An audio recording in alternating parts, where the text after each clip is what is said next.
So we've got another really juicy day. And today's topic is deconstructing insularity.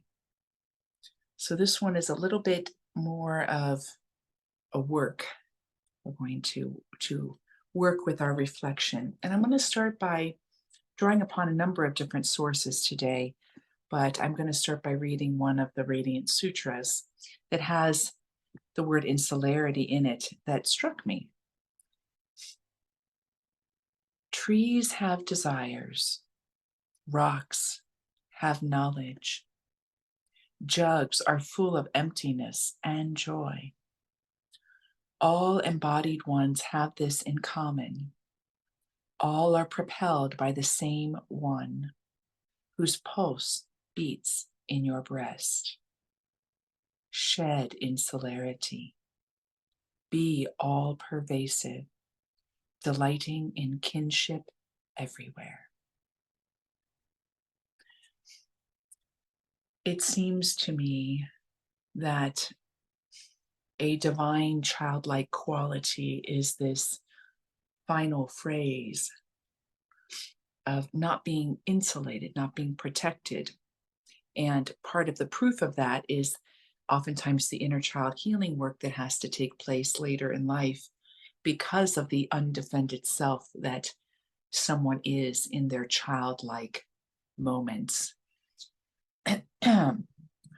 But there is something that I want to bring us to in shedding this insularity. So our work is to come back to that, to be all pervasive, to allow ourselves to get intimate with everything. And the result here in this sutra is that we delight in kinship everywhere. I remember growing up in our family, in our nuclear family, mom, dad, my sister, and I, my brother wasn't born yet, that Kelly in our nuclear family, my sister, was a very big introvert, very shy. And I, in our insular family, was very much an extrovert. So I was much shyer to the public, but in our family structure, majorly expressive. And my sister was uh, very, very, very shy in self expression. And there was a way, though, that when I look at both of us, you might have looked and said, "Oh, I'm really open." And my sister was really closed. But actually, when I look back on the memories, my sister, even though she was shy, was just as open. She was not insulated. And as I've gotten to know her over the years, she was deeply impressed by, inspired by, impacted by her childhood, just as I was in our own unique ways. So it says something to me that children in general are less defensive, have built up less of an insulation for a certain amount of protection. And even in growing up, a lot of times this is framed as something positive, as enculturation. What is proper? What is appropriate? What are the social mores? We fit ourselves into these constructs that actually keep us a little bit separate from each other. They provide something of an insulation. I know if you look back at movies of when people wrote letters or interacted socially, like in the 17 and 1800s, you'll see there's great propriety. There are certain things you say, there are certain things you never say. And now we're in a little bit of a pendulum where, especially our younger generations, are breaking down all of those walls and barriers to discover a new sense of belonging and norm. But in that, though, is built in a kind of an insularity as we become adults, that is a way we relate to ourselves and to the world. And yet, the divine child at the center of our being longs for a kinship everywhere, longs for connectivity in every way, shape, or form. And in order to get there, part of what we can do is deconstruct our insularity. Notice places where we have, even if it's with all the best motives, so maybe it's not coming from fear, we recognize where we have built a certain way we are or way we need to be. And let this moment in our lives be a way of, how can I deconstruct that? Is it serving me to have kinship everywhere? It doesn't mean that we don't have natural, healthy boundaries in relationships. In fact, it is the way we discover what a healthy boundary is. That may seem like a contradiction, but it's true. I want to give you an example, and I have used this story before, but maybe you haven't heard it. I don't know what context I used it. So during the honeymoon period between myself and the beloved from the ages of 19 and 24, part of what I was doing living in Santa Cruz was working with the homeless, a big passion of mine. And I was invited at one point, I was part of the core team, and I had 1 or 2 nights that I was part of the team for that evening. And we served the homeless in a very all encompassing way. We had resources for rehab, for medical, for education, and they participated in a program with us. So they didn't just stay with us and have shelter and food. They actually made a commitment to participate in community things, which meant that we had a game night and we had prayer at night, and we had numerous things that we did that they had to say yes to. So at one point, as part of this team, I was invited by the founder to be the manager of Wednesday night. And I was intimidated. I think at first I thought I was only 19, but I actually think I was 20. But even if I was 21, that's still very young. I was invited to be the manager. That was massive. Most of the people we were serving were older than me by 10, 20 years, and they were very complex. The people we were serving, many of them had challenges with drugs. Many of them had PTSD in some way, shape, or form. So I was being invited into a level of intimacy and service that scared me.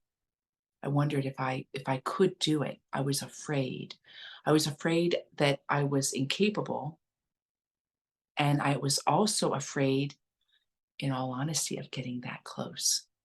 I was a little protected. I was a little insulated just being part of the team. But being the manager would mean that I would have the one-on-one responsibility with everybody that stayed with us. That means whenever something arose, I was the one facilitating how resolve happened, or how something would move forward. And in that facing of myself on those two doubts, those self-doubts I had, I remember I was at the shelter for my shift one night before I gave a yes or a no. And I was standing in the kitchen and I was looking out into the dining sleeping space where everyone was gathered. And this fear that came up very, very close to me, this fear of getting close. And before me, the doorway shifted into an etheric white blue light. And standing in the doorway was Christ, radiating this white blue light. And as this Christ stood there, I don't want to say he or she, even though for me it was a he, it doesn't matter. I was immediately illumined to see that drawing close through compassion has its own strength and has its own inner protection, if you will. It is the way. There is no other way. And when that illumination happened, I gave my yes.